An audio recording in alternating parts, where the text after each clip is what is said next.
கிறிஸ்துவிலே மிகவும் பெரியமானவர்களே, 31/1/2026 உங்களை சந்திப்பதிலே மகிழ்ச்சி அடைகிறேன். வாருங்கள், ஒரு நிமிடம் நாம் ஜெபிப்போம். அன்பு தகப்பனே, இன்றைக்கு என்னுடைய பாதுகாப்புக்காய் ஜெபிக்கும்படி என் தேவனுடைய சமூகத்தில் வருகிறேன். என் தேவனுடைய நிறைவும் அன்பும் ஆசீர்வாதம் விடுதலும் என்னுடைய வாழ்க்கையில் இருந்து செயல்படும் நீ செய்தபடியாக ஜெபிக்கிறேன். அப்பா, எல்லா நாசமோச வேலைக்கு நீங்க பாதுகாத்துக் கொள்ளுங்க. என் தேவனுடைய கரம் இவரோடு இந்த அற்புதத்தை செய்வதாக. இயேசு கிறிஸ்து சிந்தின பரிசுத்த ரத்தத்தை இவர் மீதும் ஒரு குடும்பத்தின் மீதும் செய்கிற சகல காரியத்தின் மீது பூசுகிறேன். ஆகவே இந்த நாள் முழுவதும் மகிமையின் ஆசீர்வாதம் இவரோடு இருந்து செயல்படுவதாக.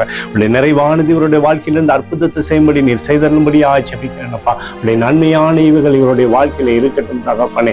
இயேசு கிறிஸ்து சிந்தின பரிசுத்த ரத்தத்தை இவர் மீதும் ஒரு குடும்பத்தின் மீதும் செய்கிற சகல காரியத்தின் மீது பூசுகிறேன். ஆகவே இந்த நாள் முழுவதும் பாதுகாப்பு இவருடைய வாழ்க்கையில் இருக்கட்டும். ரோமர் 8:6 ஆவியின் சிந்தையோ ஜீவனும் சமாதானமும் என்று சொல்லி எழுதப்பட்டிருக்கூடிய வார்த்தையின்படி ஆண்டவரே, சமாதானத்தையும் என் தேவனுடைய நன்மையும் இருக்கு தந்து இவரை ஆசீர்வதிங்க, பாதுகாத்து வழி நடத்துங்க. இயேசுவின் நாமத்திலே ஒப்புக்கொண்டு ஜெபிக்கிறேன் நல்ல பிதாவே, ஆமேன். பிரியமான ஜெப பங்காளரே, ஒரு நிமிடம் நம்ம இந்திய தேசத்திற்காக ஜெபிப்போம். அன்பு தகப்பனே, 31/1/2026 இந்திய தேசத்திற்காக ஜெபிக்கும்படியாக என்னுடைய சமூகத்தில் வருகிறேன். தேசத்தை நம்முடைய நன்மையினாலே நீர் திருப்தியாக்கும்படியாக ஜெபிக்கிறேன். உடைய கோலும் கைத்தறியும் தேசத்தை தேற்றட்டமப்பா. நம்முடைய அன்பின் பிரசனத்தினால தேசத்தை நீர் மூடி மறைத்துக் கொள்வீராக. உடைய சமாதானத்தின் கிருபை தேசத்தில் நீர் வைக்கும்படியாக ஜெபிக்கிறேன்ப்பா.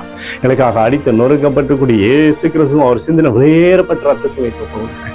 அத்தோடு இந்திய தேசத்தில் எழுப்புதலை தரும்படியாக ஜெபிக்கிறேன். எழுப்புதலை தருவீராக, எழுப்புதலை தருவீராக, எழுப்புதலை தருவீராக. எழுப்புதலை எங்கள் கண்கள் பார்க்கும்படி நீர் ஆசீர்வதிக்கும்படி ஜெபிக்கிறேன். நேற்று மீண்டும் என்று மாறாதவராகி இயேசுவின் நாமத்திலே ஒப்புக்கொண்டு ஜெபிக்கிறேன் நல்ல பிதாவே, ஆமேன். பிரியமான ஜெப பங்காளரே, ஆண்டவர் நம்மளுடைய ஜெபத்தை கேட்டிருக்கிறார். இந்த நாள் முழுவதும் கர்த்தராகிய இயேசு கிறிஸ்துவின் வளரும்படி வாழ்த்தி ஆசீர்வதிக்கிறேன். ஆமேன்.